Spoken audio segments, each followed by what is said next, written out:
Salut, voilà, il y a des vidéos qu'on n'a pas envie de faire.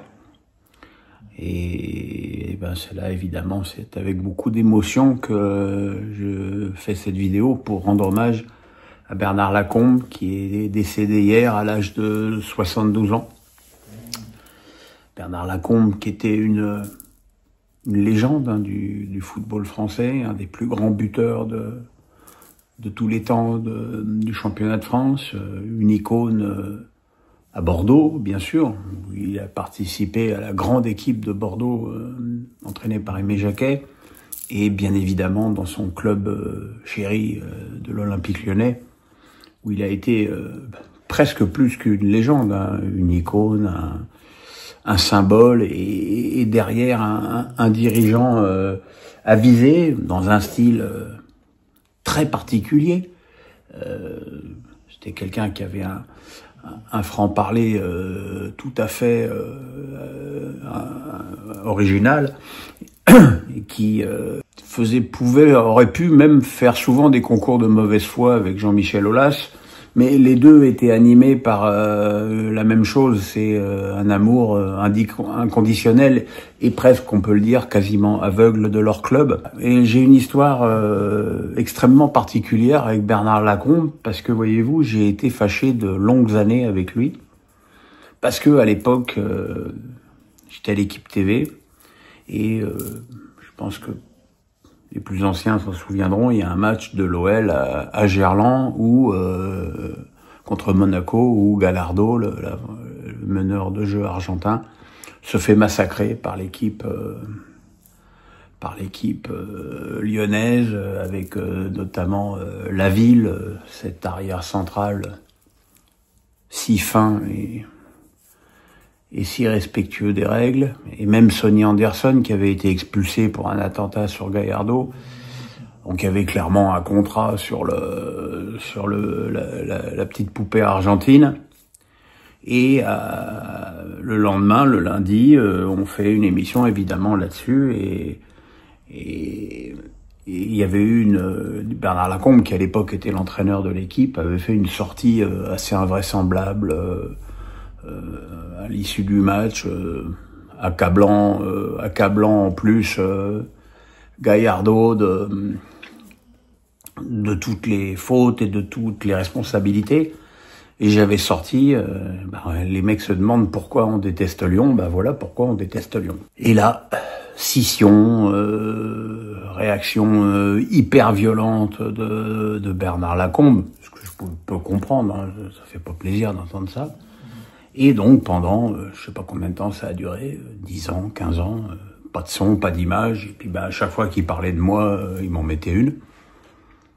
Et puis Bernard prend sa retraite et organise un dimanche un déjeuner au Groupama Stadion, dans les salons.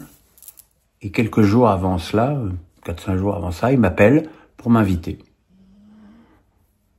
Et moi je suis stupéfait, je pense à une fake news, et il me dit non, t'aimes le foot, j'aime le foot, on a été cons, ça me ferait très plaisir que tu viennes.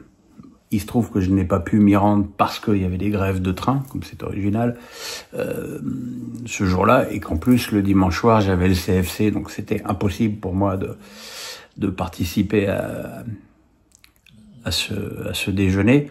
Mais c'est une démarche qui m'a profondément touché, et à partir de là, on a commencé un peu à échanger par message, on se passait des petits coups de fil, on parlait foot, on parlait attaquant, on parlait déplacement, on parlait appel, contre-appel, jeu de corps, des tas de choses qui me passionnent. Moi qui, à mon tout petit niveau, jouais aussi avant-centre, avec cette pointe de vitesse légendaire que vous pouvez imaginer. Et voilà, et puis j'ai appris il y a déjà un petit moment qu'il déclinait sérieusement et qu'il était de plus en plus malade. Et puis voilà, il était hospitalisé depuis le mois de janvier. Il était passé en soins palliatifs il y a quelques jours, et visiblement atteint de, je sais pas si c'est de démence ou d'Alzheimer. Voilà, j'ai pas de diagnostic. Et puis je dirais que quelque part on s'en fout. Mais voilà, il est parti donc hier, et c'est un vide immense pour ce club et pour les membres les plus imminents de ce club. Évidemment pour Bernard Lacombe qui perd son Sancho Panza, son bras droit, et surtout son ami. Pour Fleury Dinalo qui perd presque un frère. Et puis pour des joueurs comme Sonny Anderson, dont j'ai entendu le témoignage bouleversant hier soir à l'after, et puis Karim Benzema ou Bafé Gomis qui me parlait très souvent de l'influence et du rôle prépondérant que Bernard avait évidemment auprès de tous les joueurs, mais encore plus auprès des avant-centres de l'OL. Voilà, c'est jeune, 72 ans pour mourir. Ça me terrifie parce que moi j'aurai 72 ans dans 10 ans. Donc voilà, faut faire attention à soi, faire attention à sa santé. Et c'est une grande perte pour ce club. J'imagine qu'il ne devait pas aimer ce que l'OL était devenu depuis la prise de pouvoir de John Textor, et malgré tout cette perte d'identité lyonnaise du club, et notamment les attaques que Textor fait contre l'académie et le centre de formation de l'OL, je pense que tout ça devait le rendre éminemment malheureux. Voilà, en tout cas, moi je voudrais en profiter pour présenter mes condoléances émues et sincères à sa famille, à l'Olympique Lyonnais, à Jean-Michel Aulas et à tous les joueurs auxquels Bernard a apporté affection, soutien et conseil. Faut pas se leurrer. J'imagine que même Michel Platini perd un grand ami et un grand coéquipier, parce que à l'Euro 84, Bernard Lacombe n'a pas marqué, mais Platini a marqué 9 buts, et il faut voir une relation de cause à effet entre les deux phénomènes. C'était un mec qui était capable de marquer énormément de buts, mais c'était aussi quelqu'un qui était capable de se sacrifier pour l'équipe. On se souviendra aussi qu'il a marqué un des buts les plus rapides de l'histoire de la Coupe du Monde contre l'Italie en 78 de la tête sur ce centre de Didier Six. Voilà, c'est une lourde perte et une grande perte pour le football français.